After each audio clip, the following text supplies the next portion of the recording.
Hello दोस्तों, आज की इस वीडियो में हम देखेंगे कि एसबीआई यानी स्टेट बैंक ऑफ इंडिया में आरटीजीएस या एनईएफटी किस तरह करते हैं। आरटीजीएस यानी रियल टाइम ग्रॉस सेटलमेंट और एनईएफटी यानी national electronic fund transfer. RTGS या एनईएफटी करने के लिए आमतौर पर एक ही फॉर्म होता है।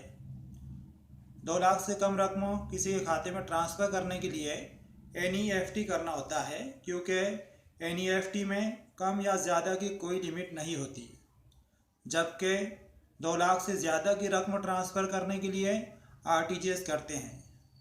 इसलिए फॉर्म पर आरटीजीएस या एनईएफटी के ऊपर सही से पेन से टिक का निशान लगाते हैं। फिलहाल 2 लाख से कम या ज़्यादा रकम ट्रांसफ़र करने के लिए हम आरटीजीएस कर सकते हैं, क्योंकि अभी लिमिट की कोई कैद नहीं है। एसबीआई के किसी भी ब्रांच से हम आरटीजीएस का फॉर्म हासिल कर सकते हैं। जैसा कि हम स्क्रीन पर देख रहे हैं, इस फॉर्म का फॉर्मेट हमेशा चेंज होता है, लेकिन मालूमात वही होती है। फॉर्म भरने के लिए हमें खुद की बैंक डिटेल और जिसके खाते में रकम ट्रांसफ़र करना है यानी बेनिफिशियरी, उसकी बैंक डिटेल चाहिए, जैसे नाम, अकाउंट नंबर, आईएफएससी कोड वगैरह, जो कि हमें पासबुक पर मिल जाएंगी। इसके अलावा एक चेक चाहिए होता है। फॉर्म किस तरह भरना है वो हम आपको बताएंगे। इससे पहले हम एसबीआई में आरटीजीएस के लिए लगने वाले चार्जेस समझ लेते हैं। स्टेट बैंक ऑफ इंडिया में आरटीजीएस के लिए लगने वाले चार्जेस का टेबल सामने दिया हुआ है। 10,000 तक के रकम के लिए हमें ₹2.36 चार्ज लगेगा, जबकि 10,000 के ऊपर 1 लाख तक की रकम के लिए ₹4.72, 1 लाख के ऊपर और 2 लाख तक जो रकम है उसके लिए हमें ₹14.16 चार्जेस लगेंगे, जबकि 2 लाख के ऊपर 5 लाख तक हमें ₹23.60 चार्ज जो है बैंक को अदा करना होगा, और 5 लाख के ऊपर अगर हमारी रकम है ₹147.20 जो है तो हमको चार्ज जो है आरटीजीएस के लिए बैंक को अदा करना होगा। अब हम आरटीजीएस का फॉर्म किस तरह भरना है वो समझेंगे। यहाँ पे हम स्क्रीन पर देख सकते हैं। सबसे पहले फॉर्म पर हमें डेट लिखना है। राइट साइड में कॉर्नर के ऊपर डेट लिखा हुआ है, वहाँ पे हम जिस तारीख को आरटीजीएस का फॉर्म भरा जा रहा है वो तारीख लिख लेंगे। उसके बाद में नीचे दिया हुआ है real time gross settlement RTGS application form to be filled in by the application in block letters, यानी यहाँ पर हमें ब्लॉक लेटर्स के अंदर भरना है, तो यहाँ पे हम कैपिटल लेटर इस्तेमाल करेंगे। नीचे दिया हुआ डिटेल्स ऑफ एप्लीकेंट्स, यानी हमारी यहाँ पे डिटेल्स लिखना है, यानी जो आरटीजीएस करना चाह रहा है उसकी डिटेल। पहले इसमें टाइटल ऑफ अकाउंट, तो यहाँ पे जो भी हमारा अकाउंट की टाइप है वो लिखेंगे हम। तो हमारा सेविंग अकाउंट है इसलिए हम यहाँ पे सेविंग लिखें। उसके बाद में अकाउंट नंबर, यहाँ पे हमें हमारा अपना अकाउंट नंबर लिखना है। उसके बाद में टाइप ऑफ अकाउंट, सेविंग है, करंट अकाउंट है, इस तरह। तो यहाँ पे हमारा सेविंग अकाउंट है इसलिए हमने सेविंग के ऊपर टिक किए। अब डिटेल्स ऑफ बेनिफिशियरी, यानी जिसके नाम पर हम आरटीजीएस करना चाह रहे हैं, जिसके खाते के अंदर बैंक से हम अमाउंट ट्रांसफ़र करना चाह रहे हैं, उसकी डिटेल्स लिखना है। यहाँ पे सबसे पहले दिया हुआ है बेनिफिशियरी नेम, तो यहाँ पर कैपिटल लेटर के अंदर कैपिटल लेटर में हम यहाँ पर उसका नाम लिखेंगे जो पासबुक के ऊपर लिखा हुआ है। यहाँ पे हमने लिखे समीर चांद पटेल। हर नाम के बाद में जो है तो हमने एक कॉलम जो है, एक ब्लॉक जो है वो खाली छोड़ दिए। उसके बाद में दूसरी डिटेल है यहाँ पर अकाउंट नंबर। अकाउंट नंबर हमें ध्यान से लिखना है, जिसके नाम पर हमें, जिस अकाउंट के अंदर हमें पैसे ट्रांसफ़र करना है उसका यहाँ पे अकाउंट नंबर रहेगा। उसके बाद में तीसरा है सेंटर, यानी जहाँ पर उसका बैंक अकाउंट है उस सेंटर का नाम लिखना है। तो यहाँ पर इसका अकाउंट जो है मनमाड़ के अंदर है, इसलिए हमने यहाँ पर सेंटर मनमाड़ लिखे। उसके बाद में चौथा बैंक दिया हुआ है, यानी यहाँ पे हमें बैंक का नाम लिखना है। तो यहाँ पे हमने लिखे HDFC बैंक। उसके बाद में ब्रांच दिया हुआ है, पाँचवा जो है ब्रांच, इसकी ब्रांच कहाँ पे है, मनमाड़ है, इसलिए यहाँ पे हम मनमाड़ लिखेंगे।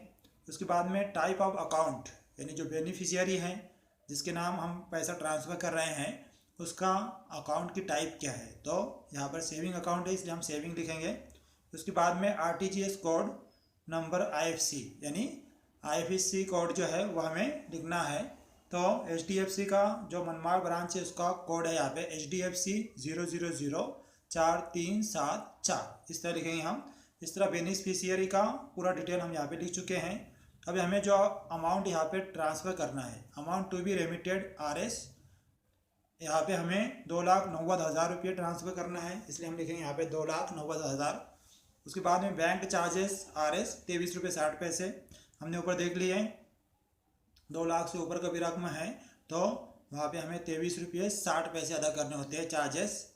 और टोटल RS यानी ये दोनों को मिला के 2,90,000 और 23 रुपये 60 पैसे मिला के कितने हो रहे हैं, 2,90,023 रुपये 60 पैसे। नीचे दिया हुआ है रुपीज़, यानी यहाँ पर हमें वर्ड्स के अंदर लिखना है 2,90,023 रुपीज़ 60 पैसा। उसके बाद में नीचे दिया हुआ है ऑथराइज्ड सिग्नेचर, वहाँ पे हम अपनी साइन करेंगे। उसके बाद में जो मालूमात दी हुई नीचे वो बैंक के जो ऑफिसर है वो भरेंगे। नीचे मोबाइल नंबर दिया हुआ है, वहाँ हम अपना मोबाइल नंबर लिखेंगे। और उसके बाद में फिर ऑथराइज्ड सिग्नेचर है, वहाँ पे हम ऑथराइज्ड सिग्नेचर हमारी साइन करेंगे। इसी तरह बैक साइड के अंदर application for RTGS remittee conditions for transfer conditions दी हुई है, तो उसके नीचे हमें अपनी साइन करना है। इसी तरह बाजू में जो फॉर्म भरे हमने उसके बाजू में एक काउंटर स्लिप दी हुई है। ये काउंटर स्लिप हमें भरना है, जो RTGS मुकम्मल होने के बाद हमें दूसरे दिन बैंक जो है वो बैंक के स्टाम्प मार के उसके साथ में जो हमें मिल जाती हैं। हमारी जो रकम है वो 30 मिनट से 2 या 3 घंटों के अंदर ट्रांसफ़र हो जाती है। तो ये स्लिप किस तरह भरेंगे, वही जो मालूमात हम इधर फॉर्म के अंदर भर चुके हैं, वही मालूमात जो है तो यहाँ काउंटर स्लिप के अंदर भरना है। सबसे ऊपर दी हुई डेट, तो डेट डालेंगे हम जिस तारीख को RTGS किया जा रहा है वो तारीख। उसके बाद में रिसीव्ड फ्रॉम, यहाँ पे हमारा नाम आएगा, यहाँ पे हमने लिखे इम्तियाज़ मौलवी सर। उसके बाद में by cheque transfer for RTGS on centre, बाजू में हमने सेंटर मनमाड़ लिखे या मनमाड़ डाल देंगे। फिर फेवरिंग यानी किसको जो तो हम भेजना चाह रहे रकम, समीर चांद पटेल। उसके बाद में बैंक कौन सी उनकी HDFC बैंक, ब्रांच कहाँ पे है, मनमाड़।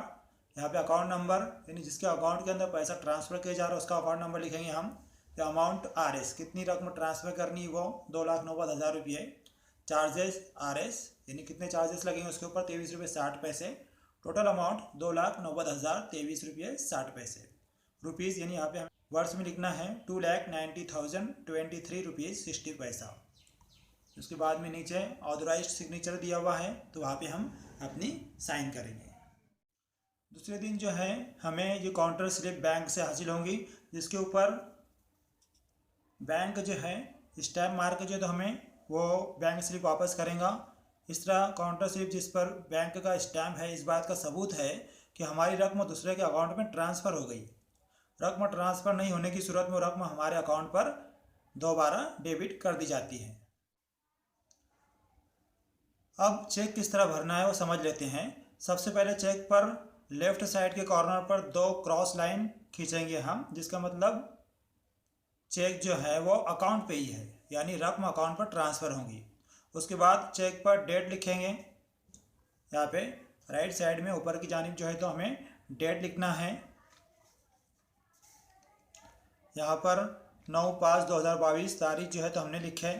अब पे के आगे यानी जहाँ पे पे लिखा हुआ है यहाँ पे हम अक्सर जो है तो जिसको रकम ट्रांसफ़र करें उसका नाम लिखते हैं, लेकिन यहाँ पर हम पे के आगे लिखेंगे योरसेल्फ फॉर RTGS लिखना है, क्योंकि इसका मतलब यह है कि हम बैंक को हमारे खाते से इतनी रकम निकालने की इजाज़त दे रहे हैं ताकि वो बैंक के चार्जेस निकाल कर, बैंक जो है वो अपने चार्जेस निकाल कर बाकी रकम RTGS करने के लिए दूसरे के खाते पर ट्रांसफ़र कर सके।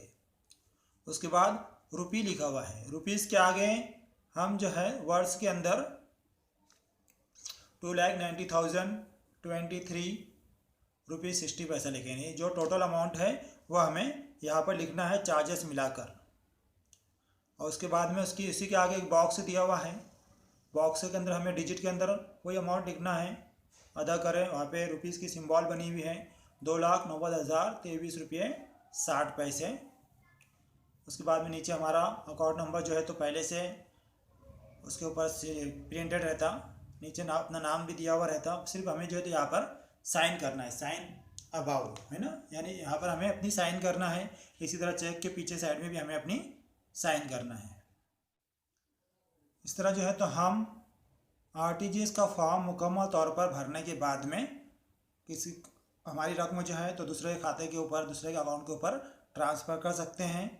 इसी तरह के और भी वीडियोस के लिए हमारे चैनल को सब्सक्राइब कीजिए। Thank you.